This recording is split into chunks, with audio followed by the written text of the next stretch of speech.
Hi everyone, so it's been 1 month now, 4 weeks since I did the video and waived my anonymity, so I thought maybe it's time just to kind of update how things have been going and what's been going on.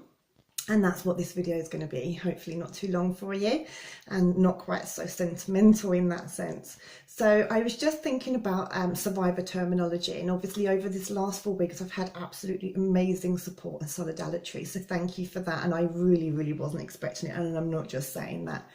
But one of the things I've thought about recently is about people saying to me, you know, just get over it or let go.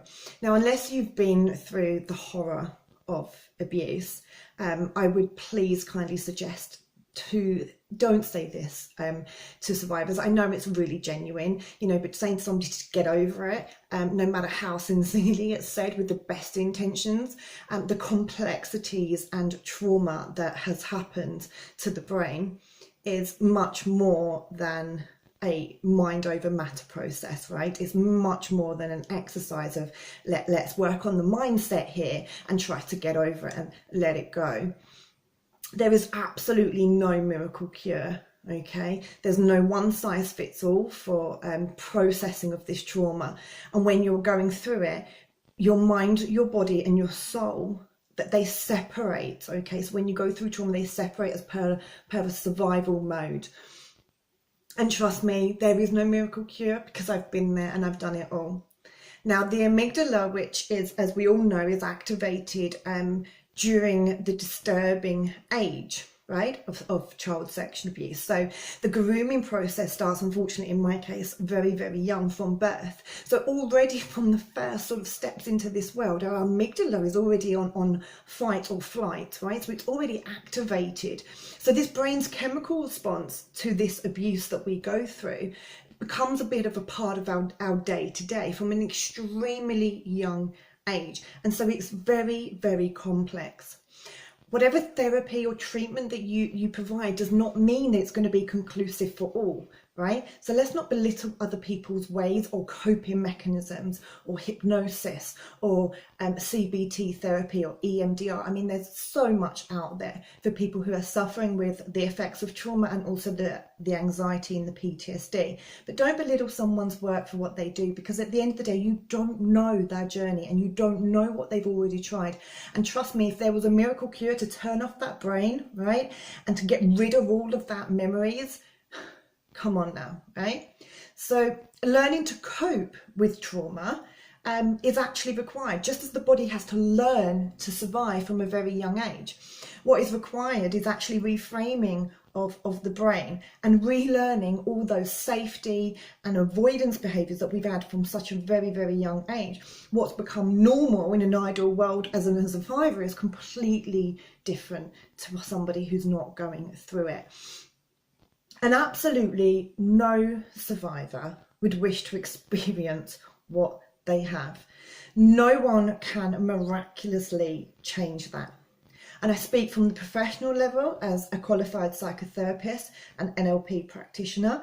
And of course, I speak from the expert as a lived experience. No piece of paper needs to qualify for me to understand child sexual abuse.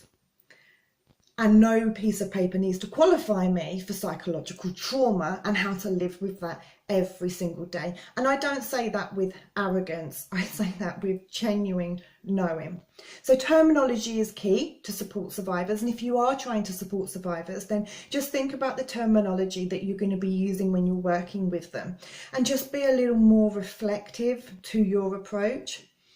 I am currently pushing the survivor to survivor approach with what I call the top bod organisations, because I do feel that if they did this and they listened to our voices and they actually used our experience, then they would achieve better outcomes.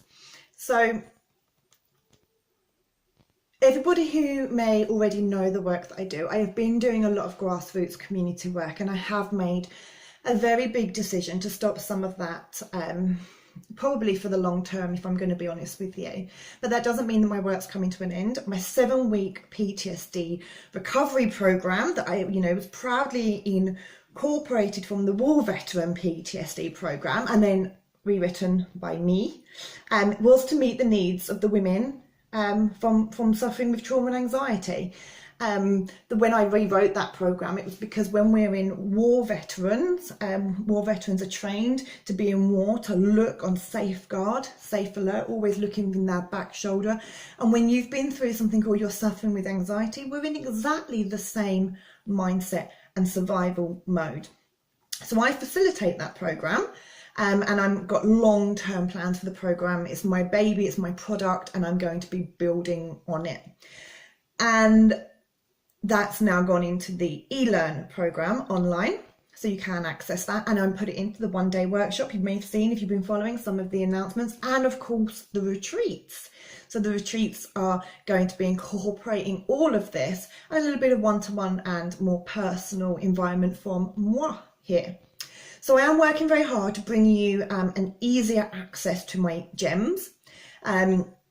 And also in the Facebook group, I'm hoping to be able to contribute a lot more to that on a more interactive one-to-one level. Ironically, that video that I did on the day I broke my story was the first video I've ever done. And this is probably now the second video. So there we go, you know, coming out of my comfort zone too in order to push for the work that I do.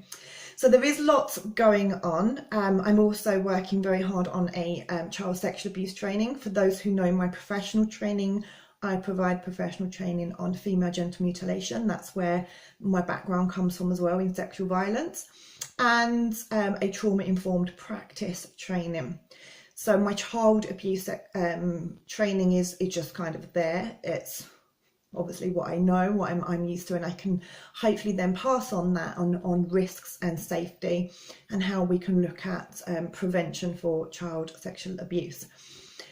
Lots going on, and I was going to put this into a post on Facebook, and then I was like, whoa, that's a long ass post, so probably best just to bite the bullet and put a video up. And I just want to leave you with some kind of closing thoughts there. You know, we are all healing, okay? And we're all learning. And that is part of the process, right? That's part of dealing with whatever you've been through on whatever accountable level it is, whatever anxiety you suffer.